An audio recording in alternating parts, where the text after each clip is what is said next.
Isang tatay na nawagan ng tulong. Siya si Tatay Totong, kaibigan ni Loy Max Hunter. Dati si tatay ay nagtatrabaho sa palayan, nagtatanim. Pero ngayon, hindi na kaya ni tatay magtanim. Hindi na niya kaya kahit sa paglakad hirap na siya dahil sa sakit niyang gout. Nagsimula yung sakit niya noong 2018. Hanggat dumami, hanggat lumaki kung saan-saan tumubo sa siko, sa kamay at paa niya. At ngayon, ganyan na yung sitwasyon ni tatay. So nagbabakasakali si tatay na matulungan siya dito sa social media. Kaya nakiusap siya kay Loy Max Hunter, baka may tutulong sa kanya. So ngayon, pinupost ko po ito para po mapalaganap na baka may tutulong kay Tatay Totong. So ngayon, pakinggan po natin yung panawagan ni tatay. Ma'am, sir, kung naamoy mga malum, mga kasing-kasing unta, na makatabang sa ako, sa akong sitwasyon karon, kung maluoy mo, bangin taon ko ninyo. May Pasko,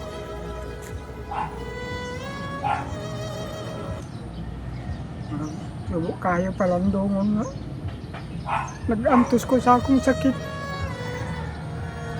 Dugay ng mga panahon. 2017, 2018. Mao pa ni hantod karon. Di ko kadawat pero mao naman gid siguro ni ang gihatag. Dawaton na lang. Kung mga tuhod na moto, kung tiil, kanao, moto ginanaan na. Nanana. So guys, no, Ihilak ko na lang unta. sa nakita niyo karon ang sitwasyon ni Ang tanan. Totong, no. At pangalan ni Totong, na akong amigo, no. Ako nagibisitahan sa padugay-dugay karon ko karid siya, no. So dugan na niyang dala-dala nga gibati niya. Bisan tuod nga sakit ko no ang paminaw siyang kuan, maningkamot ko siya nga makalakaw, makagawas-gawas daw siya. Ano tong magabi ngut-ngut mo na nga kuan, ngut-ngut. Ngot-ngot, say di ko katulog. Kay magnana maninggiris tuhod. Basta paninggiris tikod. Ma'am, sir, kung naamoy mga malum, mga kasing-kasing unta, nga makatabang sa ako, sa akong sitwasyon karon, kung maluoy mo, bangin taon ko ninyo. Tungod ka di na ko katrabaho na ako igsuon diri pero walang-wala man po. Unang nag-antos na lang ko, nga ihatag sa mga amigo na ako, dawaton na lang na ako, di naman ko katrabaho. Wala na, ako nga ika-istorya sa inyo, ma'am, sir. Eh, saon man. Dawaton na lang na ako na akong libati karon nga di ko kalakaw halos. Maglakaw ko, dungo. Tungod kay dili na ma-street ang mga kaugatan nako. Buto-buto naman gani ni. Wala pa tambal ga maintenance na to. Wala ko'y tambal. Sa karang magmut-mut lagi, may pinamik ra mura. Di nang ko magpalabi kay kuan man kanang basig ma-over ko ta. Kung ko magpalabi ang tumar. Kasinday kaloy nga nay makakita nimo nga video karon. Ninyo karon ang sitwasyon ni Totong dito, no. Mani akong amigo sa una nga uban-uban ako ni sa fishing hunting. Unta na pumoy ikatabang ni Totong sayang maintenance ini nga balik tambal. Labi na yung kamot niya nang hubag gout man siguro na siguro, no. Gout tong, no. Gout mang konoy pangalan ani.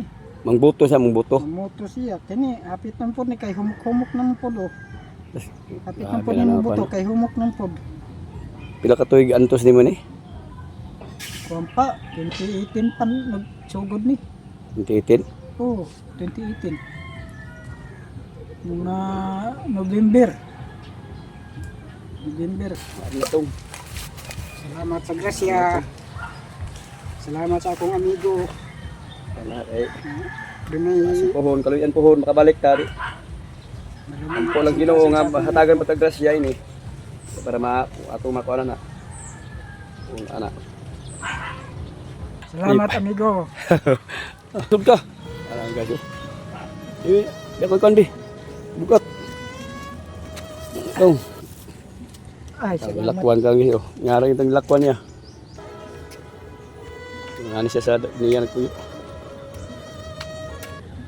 Mabli na tong mana yung balay niya. Oh, Payag na ko mo gamay. guys no. Akong payag. Ay, salamat. Mana yung kwan. Oh, balay niya nga cute kayo. Nakahatag ta sa atong amigo.